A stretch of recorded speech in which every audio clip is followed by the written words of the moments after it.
मेरा नाम है इकनूर कौर और आप देख रहे हैं भारतीय नेटवर्क। नजर डालते हैं आज की टॉप खबरों पर।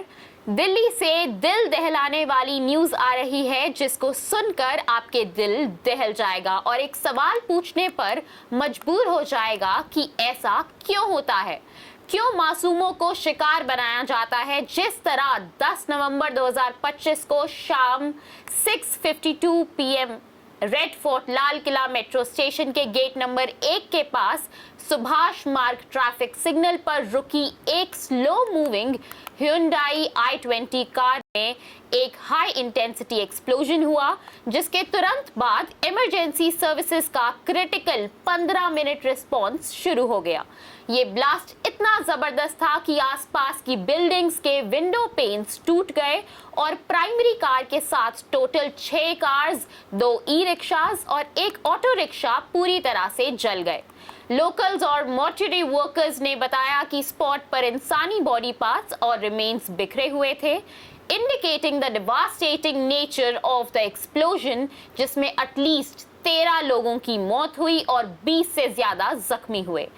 दिल्ली फायर सर्विस को 6:50 और 7:05 के बीच मल्टीपल कॉल्स मिले और उन्होंने इमीडिएटली 7 फायर टेंडर्स स्पॉट पर भेजे, जबकि दिल्ली पुलिस स्पेशल सेल और क्राइम ब्रांच की टीम्स 10 मिनट के भीतर मौके पर पहुंच गई। इनिशियल केओस में पुलिस ने फर्स्ट इसे सीएनजी सिलेंडर ब्लास्ट मान लिया था क्योंकि कार में रिपोर्टेडली सीएनजी किट थी, लेकिन डैमेज का स्केल देखकर इस क्लेम को जल्दी ही रूल आउट कर दिया गया। फॉरेंसिक टीम्स को स्पॉट पर कोई क्रेटर, श्रापनल या वायर्स नहीं मिले थे, जिससे ब्लास्ट की नेचर पर पजल बना रहा। लेकिन डिस्ट्रक्शन के लेवल को देखते हुए एजेंसीज ने तुरंत अनलॉफुल एक्टिविटीज एक्ट के सेक्शंस के तहत केस रजिस्टर किया और इनिशियल प्रोब ने सजेस्ट किया कि ये इंसिडेंट पॉसिबल फिदाइन यानी सुसाइड एक्ट हो सकता है। इस Hyundai i20 कार की ओनरशिप जल्द ही पुलवामा के डॉक्टर उमर मोहम्मद से ट्रेस की गई, जिन्हें फरीदाबाद में बस्टेड हुए टेरर मॉड्यूल से जोड़ा गया है। He man of Bollywood Dharmendra ji stable और रिकवर कर रहे हैं। फैमिली ने वेंटिलेटर र्यूमर्स को किया deny. Veteran actor Dharmendra ji के फैंस उनकी हेल्थ को लेकर काफी कंसर्न्ड हैं, जब से उन्हें मुंबई के ब्रीच कैंडी हॉस्पिटल में मंडे को एडमिट किया गया था। लेकिन अब फैमिली की तरफ से लेटेस्ट अपडेट्स आ रही हैं। हेमा मालिनी और डॉटर ईशा देओल ने कंफर्म किया है कि धर्म जी स्टेबल हैं और रिकवरी मोड पर हैं। ईशा देओल ने सोशल मीडिया पर यह भी रिक्वेस्ट किया कि फॉल्स न्यूज और र्यूमर्स ना फैला जाएं। उनके सन एक्टर और बीजेपी एमपी सनी देओल के रिप्रेजेंटेटिव ने स्पेसिफिकली उन स्पेक्यूलेशंस को डिनाई किया जिसमें कहा जा रहा था शोले स्टार को वेंटिलेटर पर रखा गया है।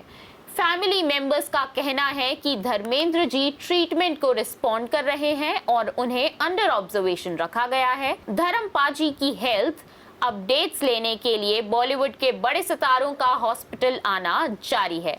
ट्यूसडे इवनिंग को आमिर खान अपनी गर्लफ्रेंड गौरी स्प्रैट के साथ हॉस्पिटल विजिट करने आए।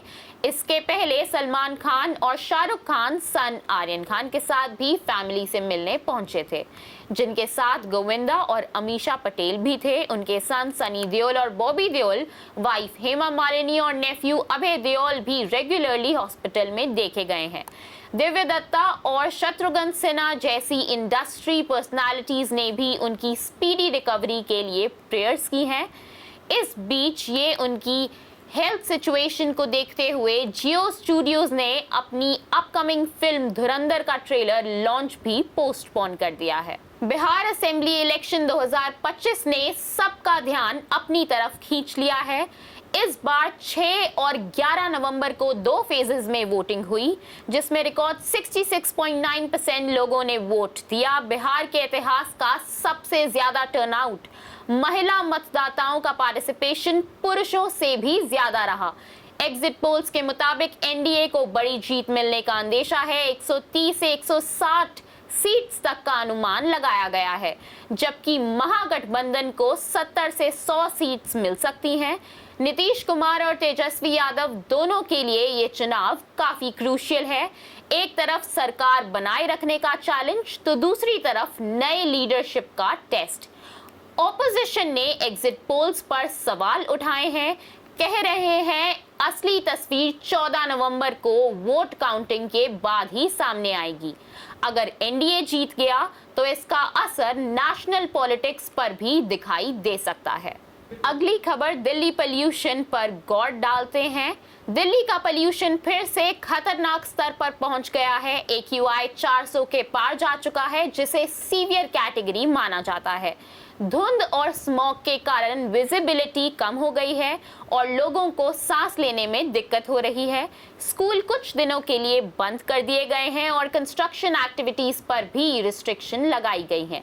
डॉक्टर्स ने एडवाइस दिया है कि बच्चे, बुजुर्ग और अस्थमा पेशेंट्स घर से कम निकलें। सरकार ने ऑड इवन स्कीम पर विचार शुरू कर दिया है और ग्रैप स्टेज 4 के तहत कई इमरजेंसी स्टेप्स लिए जा रहे हैं। एक्सपर्ट्स कहते हैं कि दिल्ली का pollution mainly crop burning, vehicle emission और वेदर कंडीशंस के मिक्स से बढ़ रहा है। लोगों से अपील की गई है कि कारपूल करें, पब्लिक ट्रांसपोर्ट का यूज बढ़ाएं और अपनी हेल्थ का ख्याल रखें, क्योंकि ये स्मॉग फिलहाल कुछ दिन और रह सकता है। अफगानिस्तान और पाकिस्तान के बीच 2025 में रिलेशन काफी टेंस और कॉम्प्लेक्स बना हुआ है। दोनों मुल्कों के रिश्ते कभी सुधरते हुए दिखते हैं तो कभी और बिगड़ जाते हैं। साल के शुरू में पाकिस्तान ने काबुल में अपना नया एम्बेसडर अपॉइंट करके एक पॉजिटिव सिग्नल दिया था कि वो अफगानिस्तान के साथ डिप्लोमेटिक टाइज को मजबूत बनाना चाहता है। ट्रेड, ट्रांसिट और रीजनल कनेक्टिविटी पर भी दोनों तरफ से कोऑपरेशन बढ़ाने की बात हुई थी। लेकिन इस दोस्ती के बीच सबसे बड़ी रुकावट बनी है तहरीक-ए-तालिबान पाकिस्तान। पाकिस्तान का कहना है कि TTP के मिलिटेंट्स अफगानिस्तान की जमीन से उसके खिलाफ अटैक्स कर रहे हैं और तालिबान सरकार उन्हें रोक नहीं रही। अफगानिस्तान ने इन इल्जामों को नकार दिया और उल्टा पाकिस्तान पर सॉवरेनिटी वायलेट करने का आरोप लगाया है, खासकर बॉर्डर के पास एयर स्ट्राइक्स और ट्रेड रिस्ट्रिक्शंस को लेकर।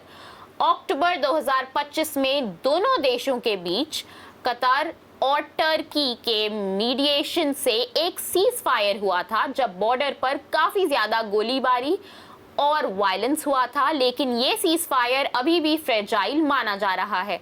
पाकिस्तान ने साफ कहा है कि अगर तालिबान ने मिलिटेंट्स को कंट्रोल नहीं किया तो वो अपनी सुरक्षा के लिए फिर से कदम उठा सकते हैं। इसी बीच नवंबर 2025 में एक टेरर अटैक हुआ, जिसका जिम्मेदार पाकिस्तान तालिबान ने लिया। इस अटैक ने दोनों देशों के रिश्तों को और भी सेंसिटिव बना दिया। एनालिस्ट के मुताबिक दोनों तरफ से टॉक्स तो हो रही हैं, लेकिन ट्रस्ट डिफिसिट अभी भी बहुत गहरा है।